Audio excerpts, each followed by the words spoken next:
Olá, sejam bem-vindos ao meu canal no YouTube. Eu sou o professor Leonardo Saraiva, falando sobre a Constituição Federal de 88. Estamos no artigo 100 da Constituição e chegamos ao parágrafo 5º. Nós estamos falando sobre os precatórios, estamos indo ponto a ponto, afinal, o artigo 100 tem muitos parágrafos, não é verdade? E também muitas emendas. Nós já vimos o artigo 100 caput, que trata do conceito de precatório. Nós vimos o conceito e explicamos tanto na aula do artigo 100 como na aula do artigo 100, parágrafo 1º a 4º, e nós aprendemos sobre os detalhes, sobre os tipos de precatórios.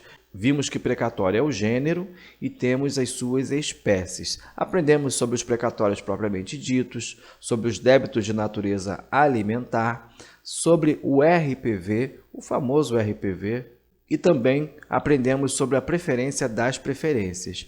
Fizemos até exemplos, vimos os detalhes sobre os valores, como funciona a preferência e o limite que ela tem relativo ao triplo do valor definido para o RPV.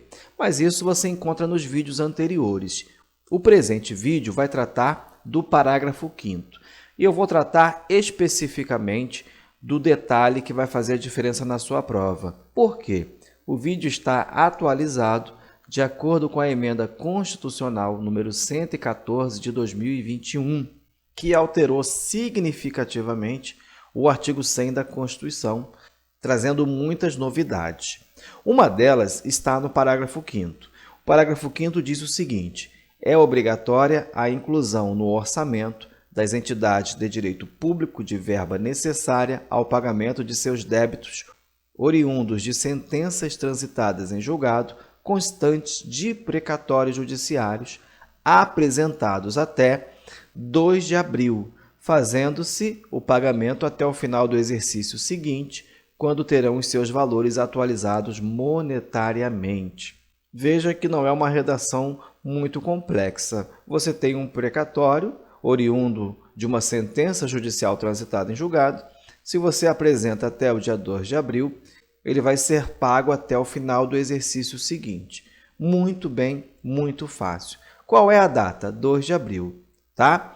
Grifa no seu material. Se a sua Constituição estiver desatualizada, eu sugiro que você jogue fora, compre outra nova, baixe uma nova, enfim, não trabalhe com material desatualizado. A emenda trouxe diversas novidades e antes da emenda 114 tem a 113 também, que trouxe alterações relevantes e você não pode errar uma questão de prova simplesmente porque o seu material está desatualizado. Então é o seguinte, olha, apresentados até 2 de abril, ele vai ser incluído para pagamento até o final do exercício seguinte, tá? A emenda, ela vai dizer lá no seu artigo 8 da emenda constitucional, tá?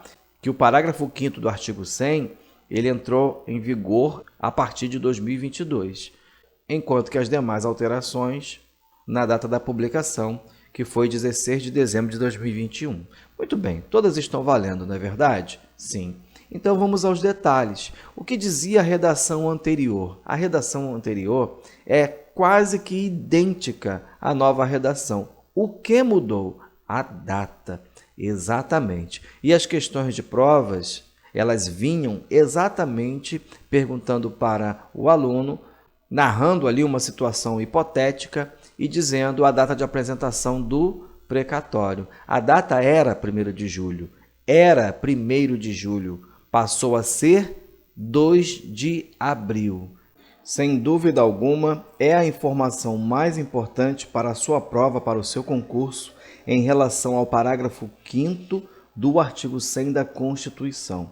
Professor, essa história aí não é bem verdade. Eu vejo que os precatórios demoram muito a ser pagos, às vezes anos e anos e anos, para poder receber o precatório, principalmente aqui no meu município. Sim, é verdade, mas nós estamos focando no texto constitucional, na sua prova, no seu concurso, naquilo que vai ser cobrado de você e vai fazer a diferença na sua vida.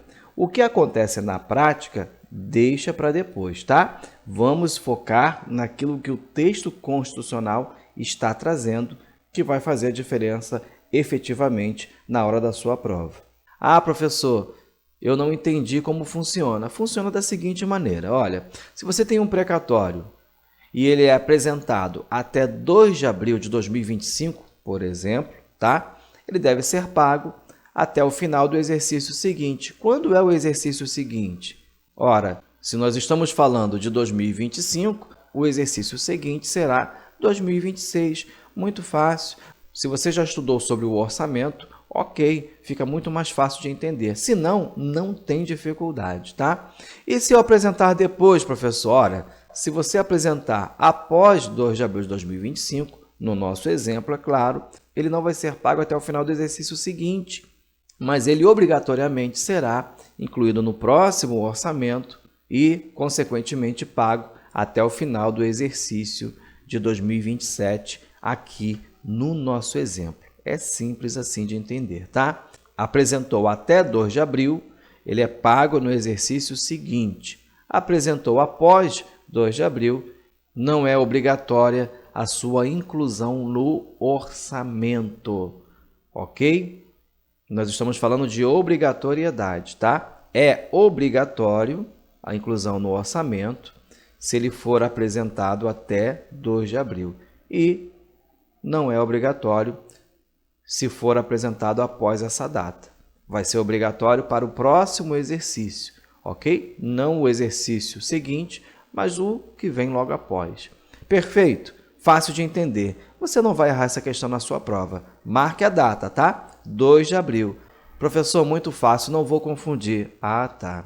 Você vai passar um bom período sem estudar esse parágrafo e na hora da prova você vai pensar assim, poxa, será que é julho? Será que é agosto? Será que é setembro? Será que é abril? E eu vou te falar como você vai lembrar. O precatório não deve ser apresentado no dia da mentira. No dia seguinte ele já pode ser apresentado, né? 2 de abril. Fica a dica, é lógico, é uma dica descontraída, apenas para você lembrar na hora da prova. Na próxima aula, vamos falar sobre o parágrafo 6º. Continuaremos a falar sobre os precatórios, porque nós chegamos ao fim. Se você gostou, curta, compartilhe, se inscreva no canal e Deus abençoe você.